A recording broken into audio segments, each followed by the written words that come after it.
નમસ્કાર મિત્રો, મારા નવા વિડીયોમાં તમામ મિત્રોનું સ્વાગત કરું છું. અને મિત્રો, આપણા હિન્દુ ધર્મમાં પ્રભુ શ્રી રામને ઉત્તમ પુરુષનો દરજ્જો આપવામાં આવ્યો છે, કારણ કે પ્રભુ નારાયણે શ્રી રામના સ્વરૂપમાં જન્મ લઈને માનવ જાતિનું કલ્યાણ કર્યું છે. એ વાત તો આપણે સૌ જાણતા હશું કે ત્રેતાયુગ દરમિયાન પ્રભુ શ્રી રામને 14 વર્ષનો વનવાસ થયો હતો, જે અત્યંત પીડાદાયક હતું.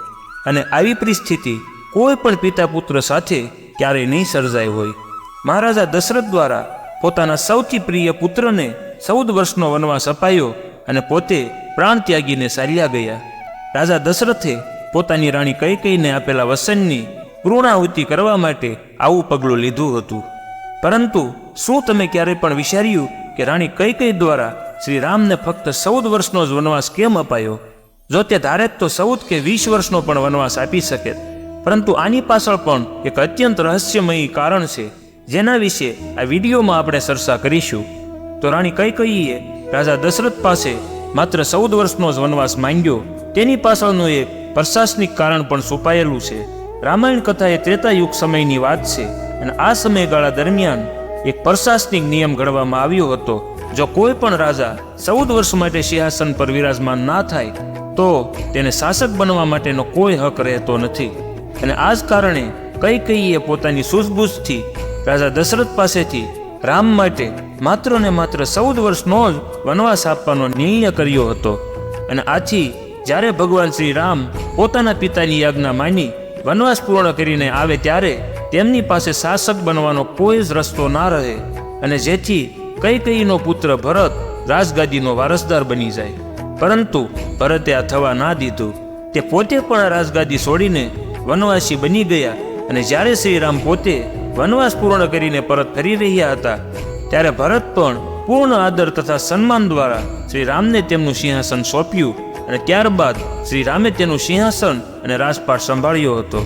અને આવું જ દ્વાપર યુગમાં પણ બન્યું હતું. આ સમયગાળામાં જો કોઈ 13 વર્ષ તેના રાજપાટથી દૂર રહે તો તેનો શાસનનો અધિકાર ચાલ્યો જાય છે. અને આ જ નિયમને પોતાનું હથિયાર બનાવી દુર્યોધને પાંડવોને પણ 12 વર્ષ વનવાસ, 1 વર્ષ અજ્ઞાતવાસમાં મોકલ્યા હતા. અને મિત્રો, તમને એ પણ પ્રશ્ન થતો હશે, પ્રભુ શ્રી રામને વનવાસ શા માટે જવું પડ્યું હતું? રામાયણની ગાથામાં સૌથી વિશેષ અને મોટી ઘટના એ ઘટી કે પ્રભુ શ્રી રામ, સીતા દેવી તથા લક્ષ્મણે વનવાસ ભોગવ્યો હતો. અને રામાયણની ગાથા મુજબ કૈકેયીની જીદના લીધે રાજા દશરથે શ્રી રામને વનવાસ જવા માટેની આજ્ઞા આપી દીધી હતી. પરંતુ તેમના વનવાસ પાછળ અન્ય ઘણા કારણો હતા કે રાણી કૈકેયી પણ ભગવાન શ્રી રામને પોતાના પુત્ર કરતાં પણ અધિક પ્રેમ કરતા હતા. તેમ છતાં તેણે શ્રી રામ સાથે આવું કેમ કર્યું?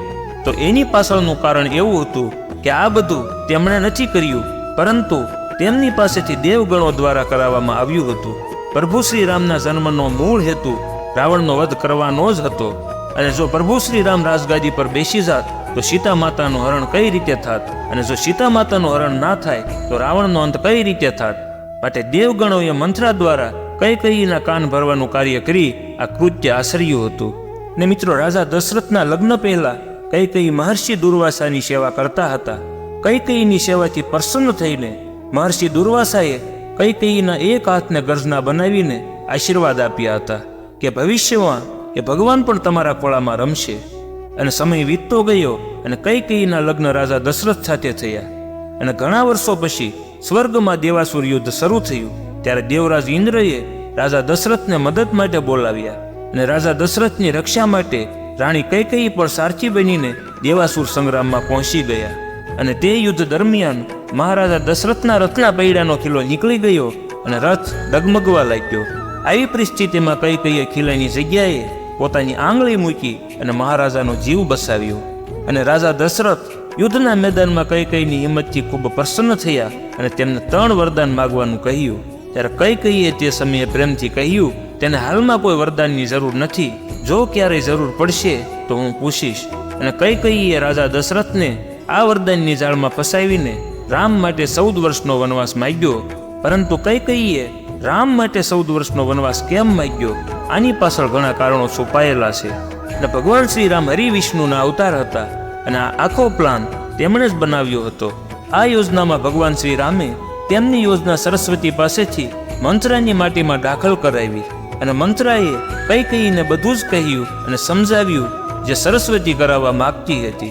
અને તેના સ્થાપક સવ્ય ભગવાન શ્રી હરિ વિષ્ણુ હતા. તેમણે પોતે જ આ પ્લાન તૈયાર કર્યો હતો.